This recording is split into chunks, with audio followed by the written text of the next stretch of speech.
इस कहानी की शुरुआत होती है एक स्पेसशिप के साथ में। इस स्पेसशिप का नाम होता है द स्टारशिप एवेलॉन और ये जा रहा होता है एक दूसरे ग्रह पर। इसका काम होता है धरती से दूसरे ग्रह पर जाकर मानव जाति को अगेन बसाना, क्योंकि अब इस समय पर धरती पर काफी ज्यादा पोल्यूशन और साथ ही काफी ज्यादा बीमारियां फैल चुकी है और इसी वजह से वो अब एक नई मानव बस्ती को एक नए ग्रह पर बसाना चाहते हैं। ये स्पेसशिप बेसिकली ऑटो पायलट पर होता है। इसके अंदर कोई भी पायलट नहीं होता, ये सारा काम खुद ब खुद कर लेता है। इसके अंदर अपने आप के आर्टिफिशियल इंटेलिजेंस और साथ ही सुपर कंप्यूटर मौजूद थे। इस स्पेसशिप के अंदर 258 क्रू मेंबर्स और साथ ही 5000 नॉर्मल पीपल्स होते हैं, जो कि फिलहाल के लिए क्रायोजेनिक हाइबरनेशन स्लीपिंग चैम्बर में सो रहे होते हैं। और तभी हम देखते हैं कि स्पेस के अंदर उड़ते हुए उल्का पिंड उस स्पेसशिप से टकरा जाते हैं, जिसकी वजह से 1 मिनट के लिए वहाँ की लाइट्स चली जाती है। मगर वो स्पेसशिप इतना ज्यादा एडवांस था कि वो हर कमी हर गलती को ऑटोमेटिक खुद ब खुद रिपेयर कर दिया करता था। और इसी बीच हम देखते हैं कि वहाँ से एक स्लीपिंग चैम्बर खुल जाता है और उसमें से एक इंसान जागता है। यह है हमारी कहानी का मेन कैरेक्टर, जिसका नाम है जिम प्रेस्टन। जैसे ही जिम की आंख खुलती है तो वहाँ पर स्पेसशिप का आर्टिफिशियल इंटेलिजेंस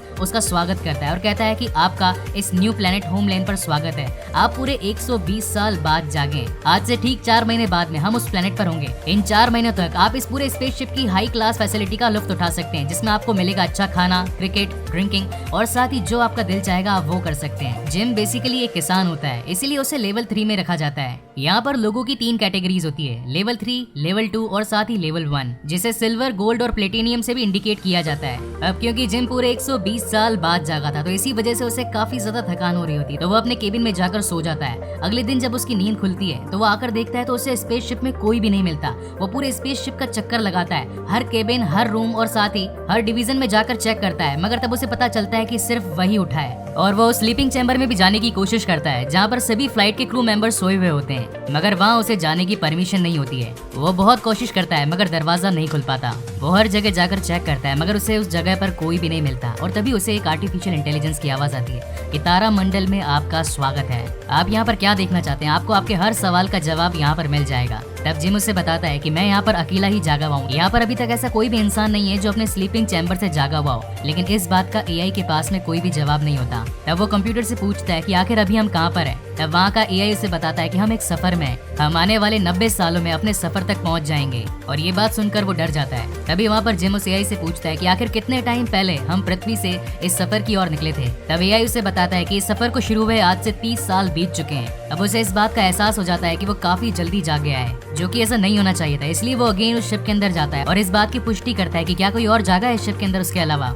मगर उसे वहाँ पर कोई भी नहीं मिलता। और तभी वो एआई के पास में फिर से जाता है और उसे पूछता है कि अगर मुझे पृथ्वी पर कोई मैसेज भेजना हो तो मैं कैसे भेज सकता हूँ? और तभी वो उस कंप्यूटर को बताता है कि मेरे स्लीपिंग चैम्बर के अंदर कुछ प्रॉब्लम आ गई है, जिसकी वजह से मैं जाग गया हूँ, मगर मुझे उसे ठीक करना नहीं आता। और इसी वजह से वो उनसे हेल्प मांगता है और पूछता है कि आखिर इस मोमेंट पर मुझे क्या करना चाहिए जिससे कि मैं वापस से उस हाइबरनेशन स्लीपिंग चैम्बर में सो सकूं। और इसी के साथ वो फाइनली अपना मैसेज ट्रांसफर कर देता है। और तभी वहाँ पर कंप्यूटर उसे ये बताता है कि आपने जो मैसेज धरती पर भेजा है वो अब 19 साल बाद जाकर धरती के लोगों को मिलेगा, और जब वो उसे देखेंगे तो वो आपको इसका जवाब जरूर देंगे, जो कि आपके पास में टोटल 55 साल बाद में आएगा। और इसी बात को सुनकर वो अगेन परेशान हो जाता है और इसके बाद में वो बड़े दुखी मन से पूरे स्पेसशिप के अंदर घूमने लगता है। और तभी उसे वहाँ पर हॉल में एक बार दिखाई देता है, जहाँ पर वहाँ का एक बार टेंडर भी खड़ा होता है। उसका नाम होता है आर्थर। और जैसे ही जिम उसे देखता है तो उसके मन में अगेन उम्मीद की एक किरण जागती है और वो बड़ी खुशी के साथ में उसके पास पहुँचता है। मगर जब वो उसके पास पहुँचता है तो उसे पता चलता है कि वो कोई इंसान नहीं बल्कि एक रोबोट है। लेकिन अब कोई भी चारा नहीं होने की वजह से जिम अब उस आर्थर से यानी कि उस रोबोट से बात करना शुरू कर देता है। तब वहाँ पर जिम पूछता है कि आखिर हमें होमलैंड पहुँचने पर कितना टाइम लगेगा? तब वहाँ पर आर्थर बताता है कि अभी आपको टोटल 90 साल और लगेंगे।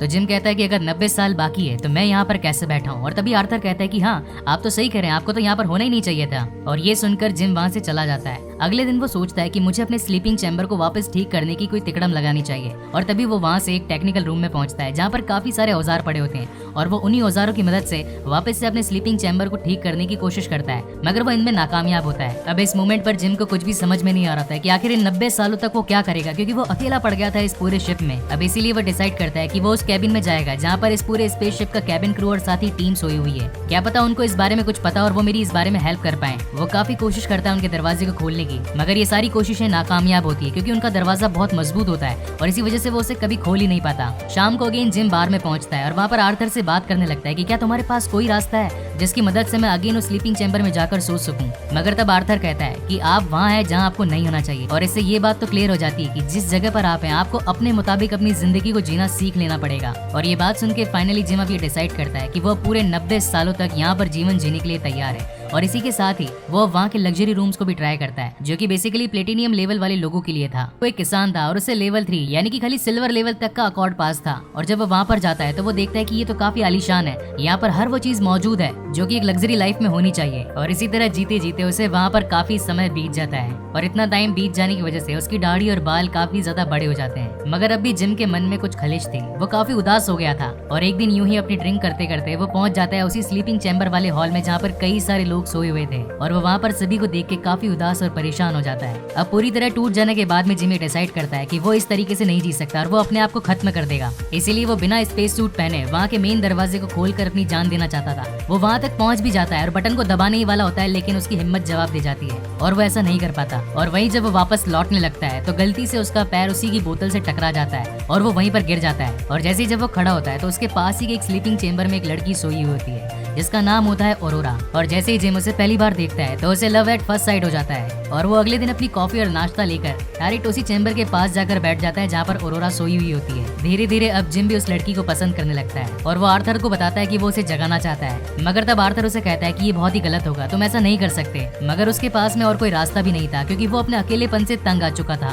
और यही सोचते सोचते कई महीने और बीत जाते हैं। इस मोमेंट तक जिम अपना फैसला नहीं ले पाता कि आखिर उसे करना क्या है। और आखिरकार कई महीनों तक सोचने के बाद में जिम फाइनली डिसाइड कर लेता है कि अब वो उस लड़की को जगा कर रहेगा। और तभी वो कुछ अपनी टेक्निकल रूम से सामान लेकर उसके स्लीपिंग चैम्बर के पास पहुंच जाता है और उसके सिस्टम में कुछ खराबी कर देता है जिससे उसका स्लीपिंग चैम्बर काम करना बंद कर देता है और वहीं से ऑरोरा जाग जाती है। मगर उसके जागने से पहले ही जिम वहाँ से चुपचाप निकल जाता है ताकि उसे पता न चले कि वो उस वक्त वहीं पर मौजूद था। और तभी उसे ऑरोरा की आवाज आती है। वो पूछती है पूरे शिप के अंदर कि क्या कोई यहाँ पर है, क्या कोई मुझे सुन सकता है। और तभी जिम उसके सामने आता है। तब ऑरोरा उससे पूछती है कि आप कोई क्रू मेंबर है और या फिर यहाँ के मुसाफिर। तब वहाँ पर जिम कहता है कि मैं भी आप ही की तरह एक मुसाफिर हूँ। ऑरोरा उससे पूछती है कि क्या आपको पता है कि यहाँ पर क्या हो रहा है, क्योंकि मैंने देखा कि बाकी सारे स्लीपिंग चेंबर बंद है, सभी लोग उसमें सो रहे हैं, लेकिन बस खाली मेरा ही स्लीपिंग चेंबर अभी खुला था। और तभी जिम भी यही बात कहता है कि मेरे साथ में भी ऐसा ही हुआ था, मेरा स्लीपिंग चेंबर भी समय से पहले ही खुल गया था। वो दोनों बातें करते करते अगेन उस तारामंडल वाले हॉल में चले जाते हैं और तब उन्हें पता चलता है कि उन्हें अपनी मंजिल तक पहुंचने में अभी 89 यानी कि 89 ईयर्स लगेंगे। तब वहाँ पर ऑरोरा जिम से पूछती है कि आपको आखिर जगे हुए कितना टाइम हुआ है। तब वहाँ पर जिम बताता है कि मुझे जागे हुए पूरे 1 साल 3 महीने बीत चुके हैं। और ये बात सुनकर ऑरोरा काफी ज्यादा घबरा जाती है और वापस अपने स्लीपिंग चेंबर की ओर भागती है सोने के लिए। मगर तब जिम उसे बताता है कि ये पॉसिबल नहीं है, हम वापस नहीं सो सकते। मैंने कई बार ट्राई किया मगर मैं हमेशा नाकामयाबी हुआ। इसके लिए हमें एक खास ट्रीटमेंट से होकर गुजरना पड़ेगा, जो कि तब हुआ था जब हम पृथ्वी से इस स्टारशिप एवेलॉन पर आए थे। जिम उसे कैसे तैसे करके मनाता है, उसे शांत करता है और इसी के साथ ही ऑरोरा अब अपने केबिन में चली जाती है। वो पेशे से एक राइटर होती है। अगले दिन ऑरोरा जब जागती है तो वो ये खोजने की कोशिश करती है कि आखिर स्लीपिंग चैम्बर में वापस कैसे सोया जाता है, मगर तब उसे कोई इन्फॉर्मेशन नहीं मिलती है। और उसी वक्त वहाँ पर जिम भी पहुंच जाता है और तभी दोनों ब्रेकफास्ट करने के लिए एक हॉल में पहुंचते हैं, जहाँ पर हम ये देखते हैं कि जिम के पास में लेवल 3 और साथ ही ऑरोरा के पास में लेवल 1 का नाश्ता आता है और दोनों आपस में अपना नाश्ता शेयर करके खाने लगते हैं। साथ ही इसी बारे में भी बात कर रहे होते हैं कि आखिर हम वापस से अपने स्लीपिंग चैम्बर में किस तरीके से सो सकते हैं। मगर तब जिम उसे ये बताता है कि मैं सारी कोशिशें कर चुका हूँ, पिछले 1 साल से मैंने हर वो काम किया है जिससे मैं इस काम में सफल हो सकूं, मगर आज तक कोई भी आइडिया काम नहीं आया। अब क्योंकि ऑरोरा एक राइटर होती है तो वो अपनी एक बुक लिखना शुरू कर देती है, जिसके अंदर वो जागने के बाद में हर वो चीज लिखती है जो भी अभी तक उसने महसूस किया होता है। और दूसरी तरफ वो आर्थर के पास में जाता है और उसे बताता है तुम्हें ये बात राजी रखनी है कि मैंने ही ऑरोरा को जगाया है। तब वहाँ पर आर्थर कहता है कि ठीक है, मैं आपकी इस बात को राजी रखूंगा क्योंकि मैं एक जेंटलमैन हूँ। और इसके बाद वो हर रोज यही कोशिश कर रहे होते हैं कि आखिर वो अपनी नींद में वापस कैसे जा सकते हैं, मगर इस काम में वो हर बार नाकामयाब होते हैं। तो फाइनली अब ऑरोरा जिम से कहती है कि हमारी किस्मत ने जो हमारे लिए लिखा है हमें उसे मान जाना चाहिए। और वो धीरे धीरे अपनी उसी जिंदगी में खुश रहने की कोशिश करते हैं और इसी के साथ उनके इस प्यार की शुरुआत होती है। वो आपस में गेम्स खेलते हैं, खाना खाते हैं, खूब मजे करते हैं और साथ ही ड्रिंक्स भी पीते हैं। और एक दिन वो एक छोटी सी मशीन के जरिए अपने दिल की बात ऑरोरा को कहता है। वो कहता है कि मैं तुम्हें आज डेट पर लेके जाना चाहता हूँ, क्या तुम इसके लिए तैयार हो?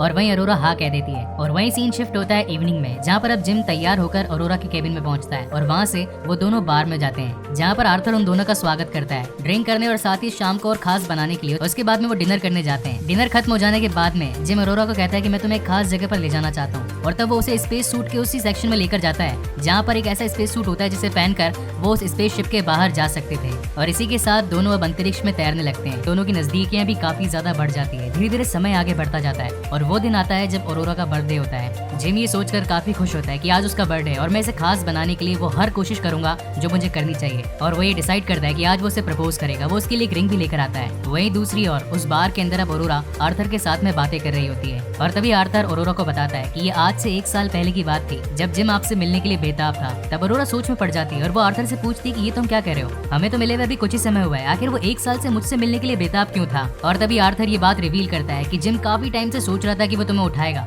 मगर वो ऐसा नहीं कर पा रहा था और फाइनली उसने तुम्हें उठाने का डिसाइड किया। और अब देखो सब कुछ सही चल रहा है, तुम दोनों के बीच में काफी ज्यादा नजदीकियां हो गई है। मगर इन बातों से अरोरा काफी ज्यादा शॉक हो जाती है। उसे इस बारे में बिल्कुल भी नहीं पता था कि जिम उसको उठाने के लिए काफी टाइम से सोच रहा है। और वहीं दूसरी ओर आर्थर ये सारी बातें अरोरा को इसलिए बताता है क्योंकि उसे लग रहा था कि जिम ने अब अरोरा को सब कुछ सच्चाई बता दी है। क्योंकि जब जिम बार के अंदर आर्थर से बात कर रहा था तो उसने उसे बताया था कि हम दोनों के बीच में कुछ भी छिपा नहीं है। और यही रीजन था कि आर्थर को लग रहा था कि जिम और साथ ही अरोरा के बीच में अब कोई भी बात छिपी नहीं है। और तभी जिम वहाँ पर आ जाता है और अरोरा उसे देखकर काफी गुस्सा होती है और वो उसे पूछती कि आखिर तुमने मुझे क्यों जगाया। और तभी जिम समझ जाता है कि आर्थर ने उसे सारी सच्चाई बता दी है। जिम उसे समझाने की काफी कोशिश करता है, उसे सच्चाई बताता है, मगर तब अरोरा को काफी ज्यादा गुस्सा आ रहा होता है और वो उसकी कोई भी बात नहीं सुनती और वहाँ से चली जाती है। उसे इस बात का इतना धक्का लगता है कि वो पूरी तरीके से टूट जाती है क्योंकि उसने अब जिम को अपना मान लिया था। वो उसके साथ में एक नई दुनिया बसाने वाली थी। लेकिन जब उसे इस बात का पता चलता है कि जिम ने उसका फायदा उठाया है, उसे जानबूझकर 90 साल पहले ही उठा दिया है, तो वो इस बात से जिम से काफी ज्यादा खफा हो जाती है। और वहीं दूसरी ओर अब जिम भी पूरा टूट जाता है। उन दोनों के बीच में काफी टाइम बीत जाता है आपस में एक दूसरे से बात करे हुए।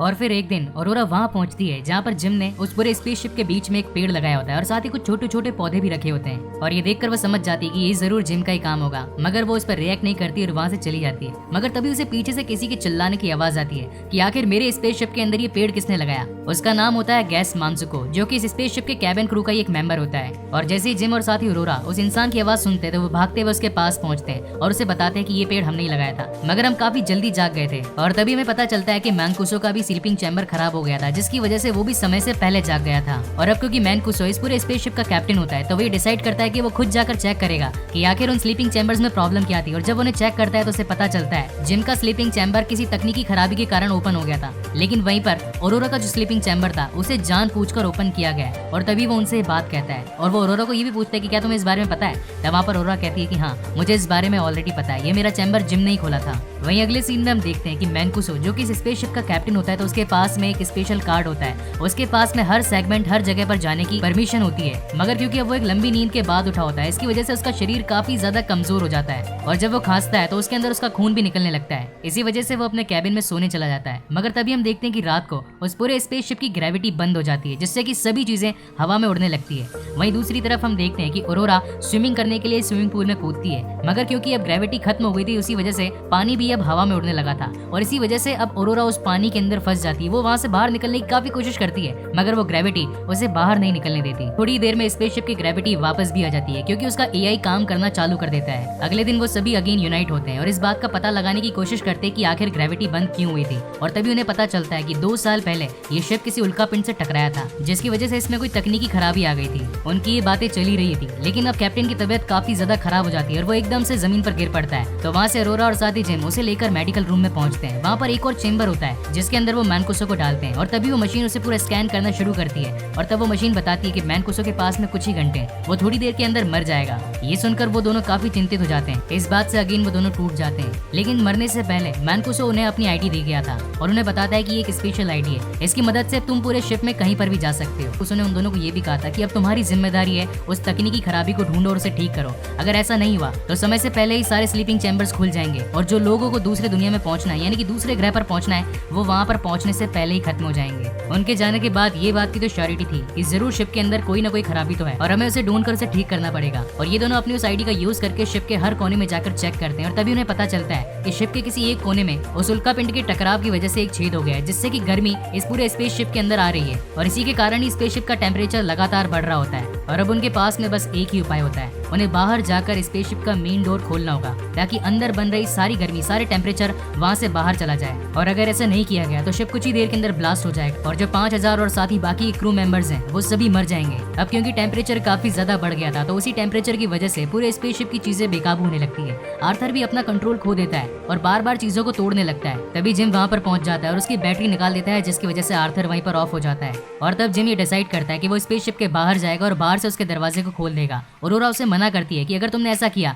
तो वो हीट इतनी ज्यादा है कि तुम उसमें झुलस जाओगे और तुम मर जाओगे। मैं नहीं चाहती हूँ कि तुम ये करो। मगर जिम के पास में इसके अलावा और कोई रास्ता भी नहीं होता है और फाइनली वो डिसाइड करता है कि वो खुद स्पेस सूट पहनकर बाहर के दरवाजे को खोलेगा। एक और जिम स्पेस सूट पहनकर वहां से बाहर निकल रहा होता है और वहीं दूसरी ओर अब ऑरोरा उसके मेन स्विच को दबाकर वहां से हीट को बाहर निकालने की कोशिश करती है और फाइनली दोनों के तालमेल के साथ में वो मोमेंट आता है जब वो मेन डोर खुल जाता है, जिससे कि बहुत सारी हीट उस पूरे स्पेसशिप से बाहर स्पेस के अंदर निकलने लगती है। मगर जिम के पास में थी एक ऐसी स्पेशल स्टील की शील्ड जिससे कि आग पिघला नहीं सकती थी और इसी शील्ड की मदद से वो अपनी जान बचा लेता है। मगर इसी के कारण वो अब अंतरिक्ष में तैरने लगता है और जो उसकी बेल्ट जो कि उससे बंधी हुई होती है वो भी उससे टूट जाती है। जब ऑरोरा को ये बात पता चलती है कि वो अंतरिक्ष के अंदर अकेला है तो वो भी स्पेस सूट पहनकर उसे बचाने के लिए मेन डोर से बाहर निकल जाती है। वो बड़ी मेहनत से उसके पास पहुंचती है मगर तब तक जिम उसकी नजरों से दूर हो चुका था, वो काफी दूर निकल चुका था और अब ऑरोरा हार मान जाती है। मगर तभी उसे जिम की वो रस्सी दिखाई पड़ती है और वो तभी उसे खींच लेती है और फाइनली उसे खींचकर अब वो जिम को वापस से स्पेसशिप के अंदर ले आती है। अंदर आने पर ऑरोरा देखती है कि जिम की हालत काफी ज्यादा बिगड़ गई है क्योंकि स्पेस में इतनी ठंड थी कि अब जिम पूरी तरीके से सुकड़ चुका था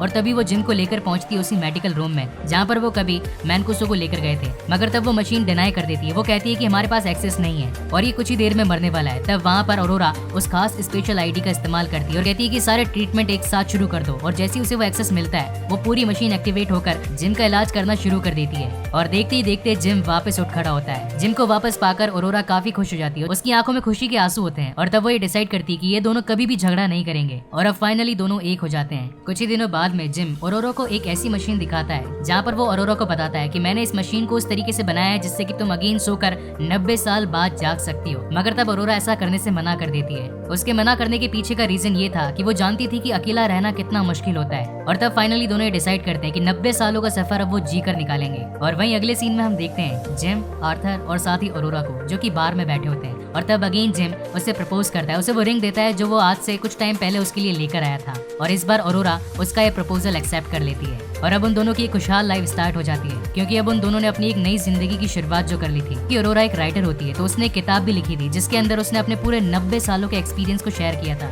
उसने उस किताब में ये लिखा था कि हमारा स्लीपिंग चैम्बर काफी टाइम पहले ही खराब हो गया था, जिसके बाद में हमने उसे रिपेयर करने की काफी कोशिश की मगर हम नाकामयाब रहे और तब जाकर हम दोनों ने डिसाइड किया कि हम अपनी जिंदगी को यहीं जी कर निकालेंगे। और इसी के साथ में अब वो समय आता है जब पूरे 120 साल बीत जाते हैं और सभी क्रू मेंबर्स और साथ ही कैप्टन वहाँ से जाग जाते हैं और जब वो जागते हैं तो उन्हें उस पूरे स्पेसशिप के बीच में एक बहुत ही बड़ा पेड़ और साथ ही कई सारे पौधे दिखते हैं। ऐसा लग रहा हो मानो जैसे वहाँ पर कोई एक छोटा जंगल ही बन गया हो और तभी उन्हें वहाँ पर वो किताब भी मिलती है जो कि ऑरोरा ने लिखी थी। किताब में ये भी लिखा था कि जब आप लोग गहरी नींद में सो रहे थे तब यहाँ पर हमने काफी मुसीबतों का सामना किया मगर आखिरकार हम दोनों ने मिलकर उस पर जीत हासिल की और साथ ही खुशहाल जिंदगी भी बिताई। और इसी के साथ ये शानदार कहानी यहीं पर खत्म होती है। सो गाइज, आपको ये वीडियो कैसा लगा प्लीज मुझे लाइक और कमेंट करके जरूर बताइएगा और अगर पहली बार इस चैनल पर आए तो इसे सब्सक्राइब किए बिना बिल्कुल मत जाइएगा।